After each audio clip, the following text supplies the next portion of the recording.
The old brass hat stand had been there as long as Mrs. Thompson could remember, its single hook holding nothing but a dusty bowler hat. It stood beside the antique mirror in the upstairs hallway of her Victorian home, both items left behind by the previous owner. She'd tried to remove the hat several times, but each attempt had ended with her finding it back on its hook the next morning.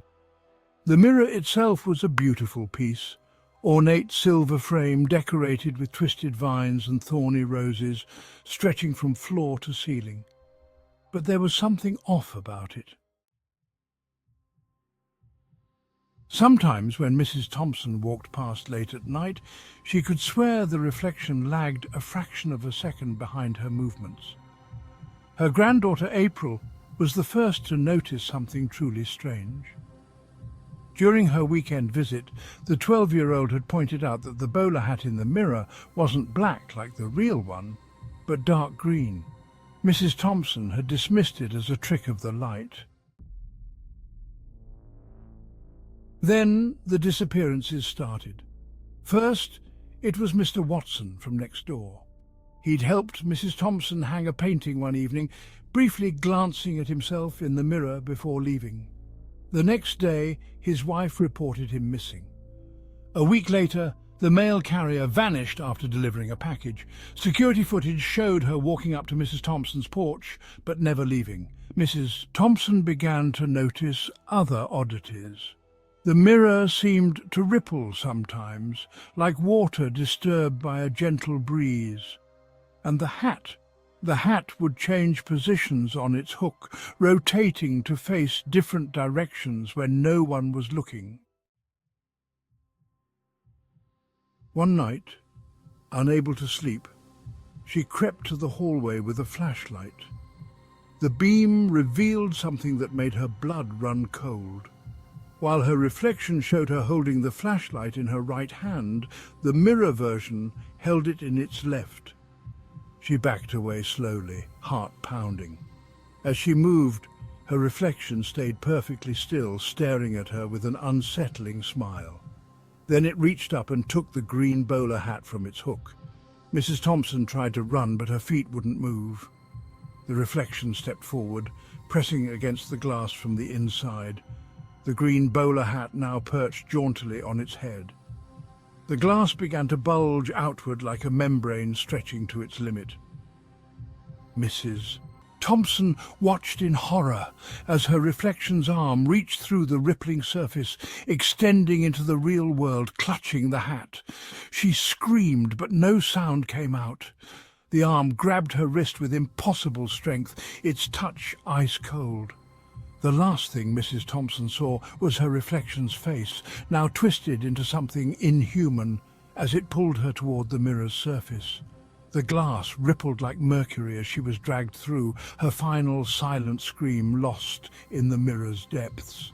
The black bowler hat on the real hat stand quivered once, then grew still.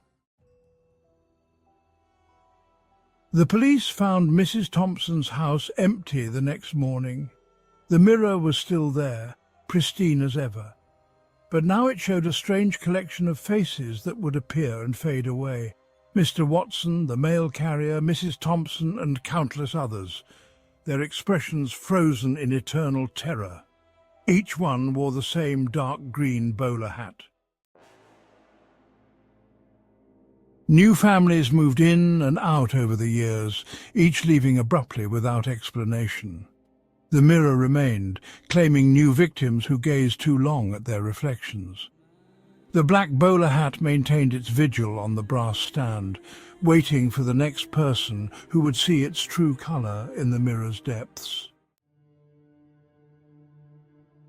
It wasn't until decades later that a young boy noticed something peculiar about the hat stand itself. The brass hook wasn't a hook at all, but a curled skeletal finger, and if you looked closely at the mirror's frame, the twisted vines were actually chains, the thorny roses made of screaming faces. But by then it was always too late, because the mirror didn't just show reflections, it showed what you could become. And the hat wasn't just a hat, it was a marker, a sign that you'd seen your true face in the glass, a face that would soon join the others in the mirror's hungry depths. And the most terrifying part? The hatstand's finger was slowly uncurling day by day, ready to point toward its next victim. Years went by, and the story of Mrs. Thompson's house spread. People stayed there, felt uneasy and left, but no one knew why. Over time, a strange face started appearing in the mirror, a young girl with a ribbon in her hair, her expression blank. The girl's face looked like Mrs. Thompson's granddaughter, April. One summer night, a guest saw the girl in the mirror standing behind her. Beside the girl, Mrs. Thompson's reflection stared out with wide, fearful eyes. Panicked, the guest stumbled back, only to find her own face in the mirror, wearing a dark green bowler hat, one she'd never seen before. The guest left quickly, but strange things followed her. Every mirror showed her faintly wearing the same green hat, even though she wasn't. And around town, people started disappearing, each person's last known reflection in the mirror showing a hint of green. Eventually, a detective came to investigate the house. Curious, he touched the black bowler hat on the stand, finding it warm, almost alive. When he looked up, his own reflection was pointing at him. The detective saw dozens of faces in the mirror, all wearing green bowler hats, all looking at him with fear. He tried to scream, but his voice faded.